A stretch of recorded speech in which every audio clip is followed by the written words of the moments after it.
السلام عليكم ورحمة الله وبركاته. أهلا بيكم حبايبي في فيديو جديد. النهاردة إن شاء الله هنعمل مع بعض كفتة اقتصادية بطريقة سهلة كده إن شاء الله تعجبكم. هنا في البداية كده معانا نص كيلو لحمة، حابة تقلل عن كده مفيش أي مشكلة.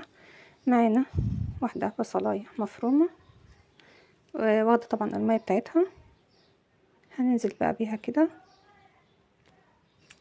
وكمان هنقول كده المقادير واحنا شغالين. معانا كمان بطاطساية مبشورة، طبعا مش هاخد المية بتاعتها بميتها كلها، ديت هننزل بيها. وهناخد كمان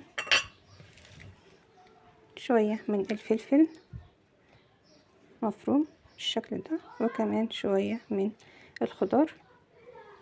بس كده هناخد بقى التوابل بتاعتنا.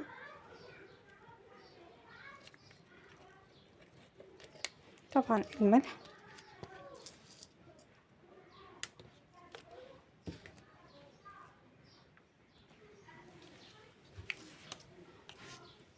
هنتبل بقى الملح بتاعنا كده. وهناخد كمان معلقة من البابريكا،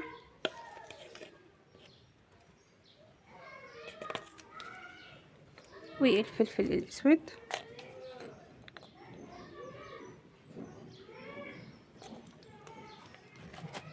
وكمان بهارات مشكلة اللي هي 7 بهارات.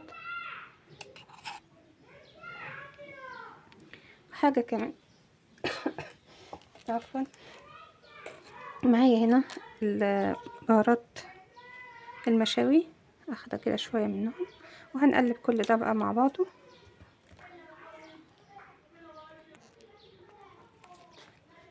هنقلب كل ده بقى كده مع بعض بالشكل دوت.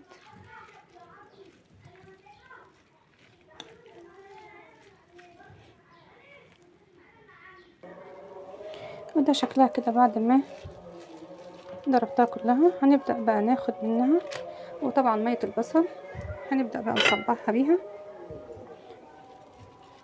ما شاء الله، تعمل لنا كمية كبيرة.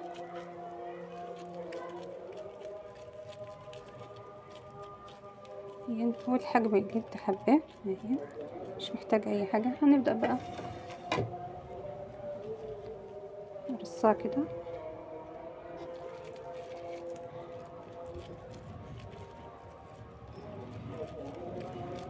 ما شاء الله متماسكة جدا، جميلة مش هتقع.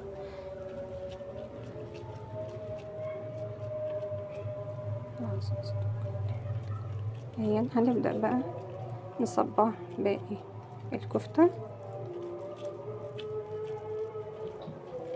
حاول تخلي الصوابع كلها قد بعضها.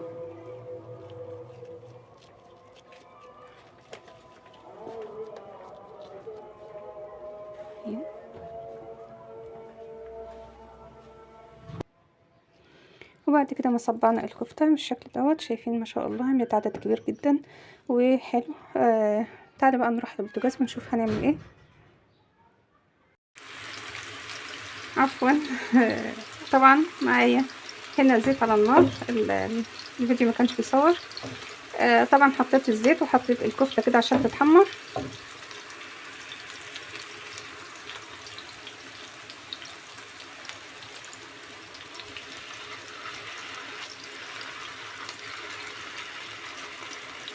اهي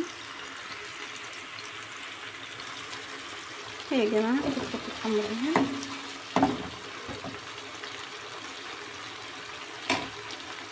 هنقلبها كده.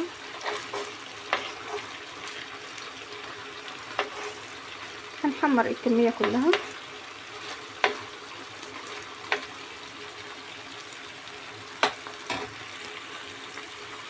بعد كده ما الكفتة اتحمرت بالشكل دوت، وطبعا حمرت الكمية التانية، هنبدأ بقى نخرجها كده من الزيت.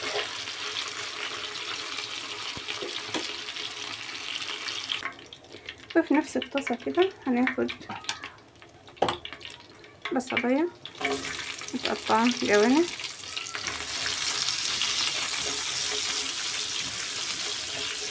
نبدأ بقى نشوحها كلها كده.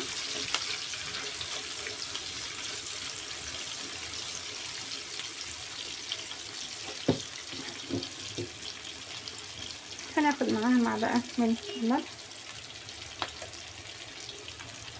أو يعني نص معلقة كده علشان البصل ما يتحرقش، وهنقلبه كده لحد ما يدبل.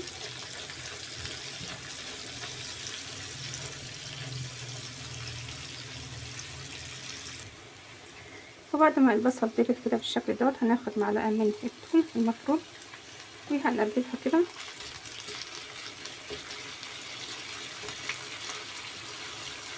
وكمان معلقة من الفلفل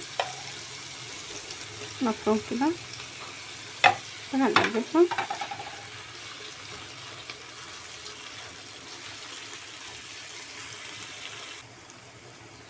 كده. بعد ما الفلفل اتحمر والثومة هناخد كمان معلقة من الصلصة معلبات وهنبدأ كده نقلبها. وهناخد كمان معلقة من السكر علشان نسبة الحموضة تتعادل. وهناخد كمان واحدة من الطماطم المتقطعة مكعبات بالشكل دوت، وهنقلب كل ده مع بعض كده ونسيبهم دقيقتين كده.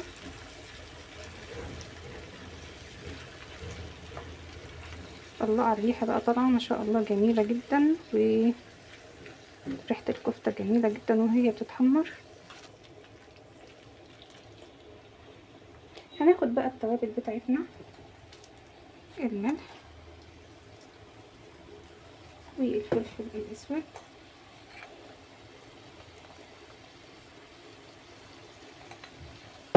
وشوية من البابريكا، يا ريت تبقى بابريكا مدخنة، وشوية من الكاري بس كده. وهنقلب كل ده مع بعضه.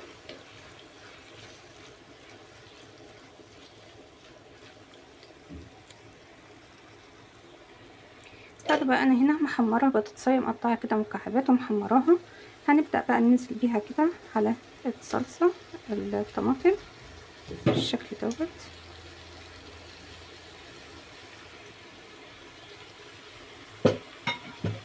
هنقلبها بقى كده.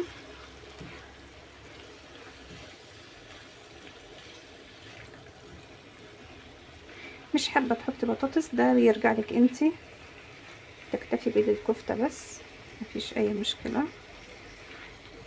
حابه تحطي بدل البطاطس كوسه او فاصوليا زي ما تحبي.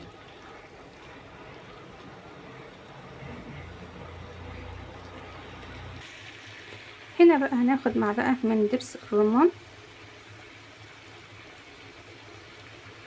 ده انا عاملاه عندي في البيت.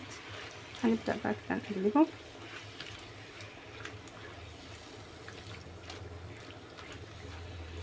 حابة تزودي دبس زودي، ده حسب ما بتحبي الدبس في الاكل.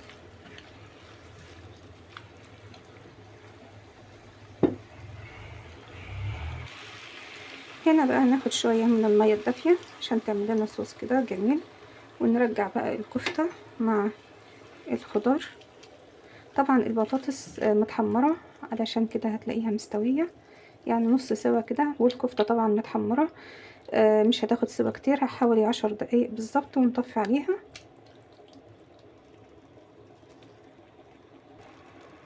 تعالوا بقى نرجع الكفتة بتاعتنا مع اللحمة البطاطس.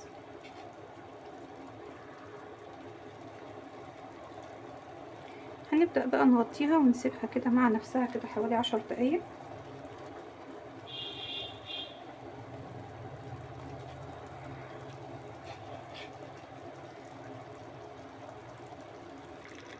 ده شكلها كده بعد ما رصيتها. هنبدأ بقى نغطيها ونسيبها كده 10 دقايق لحد ما تستوي تكمل سواها. دي طبعا تعتمدها في العزومات بتاعتك، يعني طبق ما شاء الله صينية او حلة، يعني ما شاء الله جميلة جدا في العزومات. هنسيبها بقى كده تستوي ونشوفها بعد ما تستوي بقى ان شاء الله.